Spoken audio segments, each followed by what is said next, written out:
In the immediate aftermath of the Second World War, a narrative took shape, not from the victors, but from the defeated German generals themselves. Carefully crafted and relentlessly propagated, it cast the Wehrmacht, Hitler's vast military, as untainted by Nazi crimes, a stark departure from the record. As Berlin lay in ruins in 1945, a cadre of senior officers plotted not a battlefield maneuver, but a campaign of misdirection that would endure for decades. At the center stood General Franz Halder, former chief of the General Staff, who recognized amid post-war chaos an opening to rewrite the Wehrmacht's past.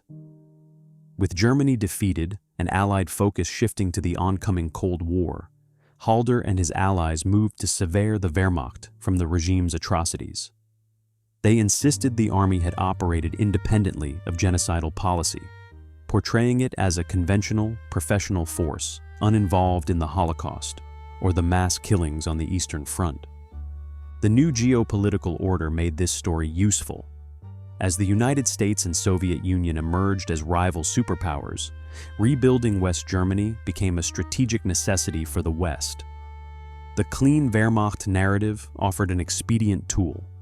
By presenting Germany's military establishment as honorable and distinct from the SS and the Nazi Party, former officers and Western policymakers could rehabilitate both the institution and the state. This groundwork was built through memoirs, interviews, and testimony.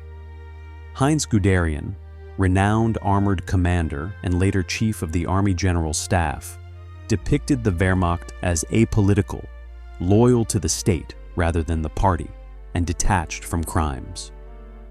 Erich von Manstein and Albert Kesselring echoed the theme, casting themselves as professional soldiers swept along by political forces beyond their control.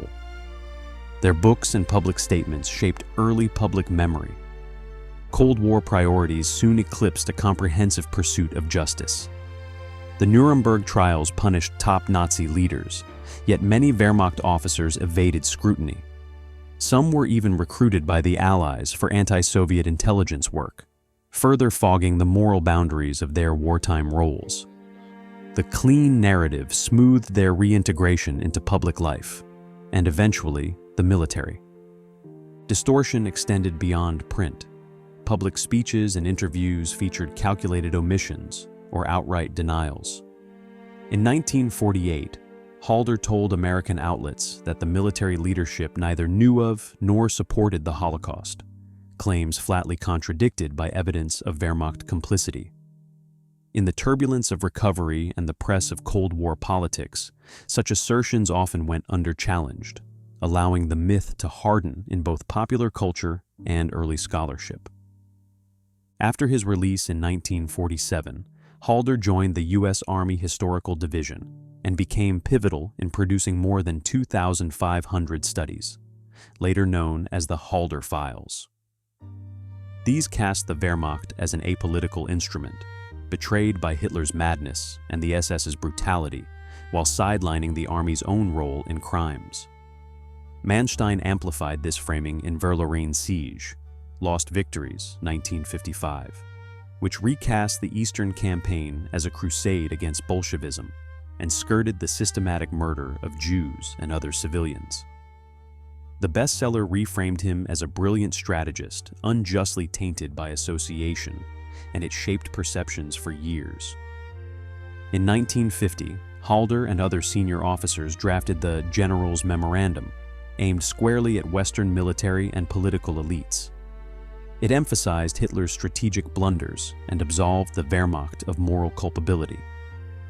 The document became a cornerstone of the myth. For the United States, intent on integrating West Germany into the Western Alliance, the sanitized version of events proved convenient. Halder's studies circulated widely.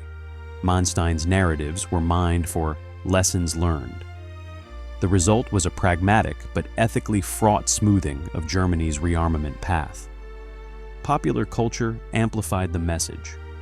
Films such as The Longest Day, 1962, and Battle of the Bulge, 1965, portrayed German forces as competent, apolitical professionals. Memoirs like Guderian's Panzerleader, 1952, omitted the army's involvement in criminality, further entrenching the myth. In West Germany, this story offered emotional respite. Families embraced a version of the past that appeared to absolve fathers and grandfathers of complicity. Yet by the late 20th century, historians began dismantling the facade. Scholars such as Wolfram Wette and Manfred Messerschmitt traced criminal orders issued by Wehrmacht High Command and documented widespread complicity. Research into massacres like Babi Yar in 1941, where more than 33,000 Jews were murdered in 2 days, showed regular army units facilitating and participating in mass killings. Omer Bartov's work uncovered how frontline practices aligned with annihilationist policy. Letters, diaries, and unit records corroborated a far darker reality than the post-war memoirs allowed. The reckoning accelerated in 1995 with the Hamburg exhibition War of Annihilation, Crimes of the Wehrmacht, 1941 to 1944, curated by Hannes Herr and sponsored by the Hamburg Institute for Social Research. Featuring over 1,000 photographs and documents, many unfamiliar to the wider public, it confronted audiences with graphic, direct evidence of Wehrmacht participation in shootings, deportations, and other crimes. Touring 33 cities and seen by more than 1.2 million people, the exhibit ignited an explosive national debate. Veterans groups and conservative politicians condemned it as unpatriotic, while others hailed its candor. Historian Norbert Frey called it a turning point in German memory culture. International media covered the shock it generated. The visual record, soldiers posing by corpses, participating in executions, proved difficult to dismiss. Some visitors recognized relatives in the images, forcing wrenching personal reckonings. The exhibition catalyzed fresh scholarship and archive work, sharpening the understanding of the Wehrmacht's role across occupied Europe. It also drove a broader reassessment of how nations curate memory, what they choose to remember, and what they prefer to forget. In Germany, the wall separating the Wehrmacht from the SS in public memory began to crumble. Still, fragments of the myth persist. Elements of the far right, including the AfD, which won 12.6% of the vote in the 2017 federal elections, continue to massage or deny Wehrmacht culpability to fuel nationalist narratives.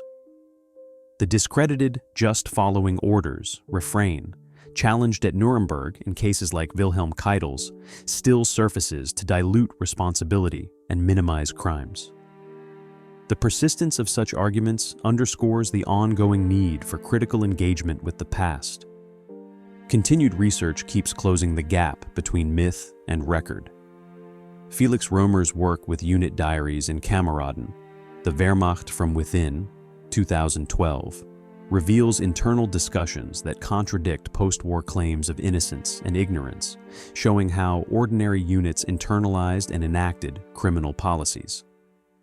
These findings join a body of evidence, from operational orders to soldiers' letters, demonstrating that Wehrmacht complicity was systemic, not incidental.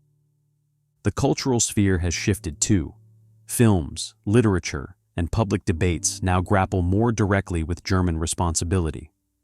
Arguments over monuments and memory practices, along with nuanced cinematic portrayals like Downfall, show how public history is continually contested.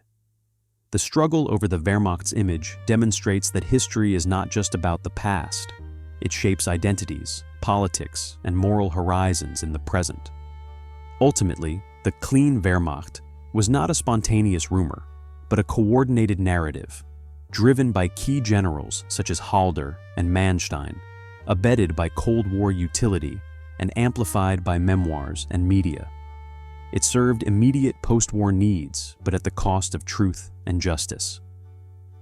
The painstaking work of historians, the shock of documentary evidence, and the courage of public reckoning have since exposed the distortions. From the ashes of World War II, a lie was forged that reshaped global memory of the German military. Decades later, the truth has emerged not merely as correction, but as warning.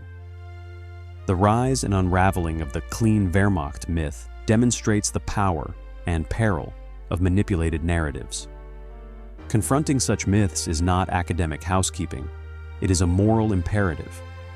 Only by insisting on rigorous scrutiny and honest remembrance can societies resist the allure of comforting falsehoods and safeguard the integrity of collective memory.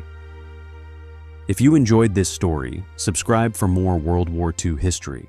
Thanks for watching.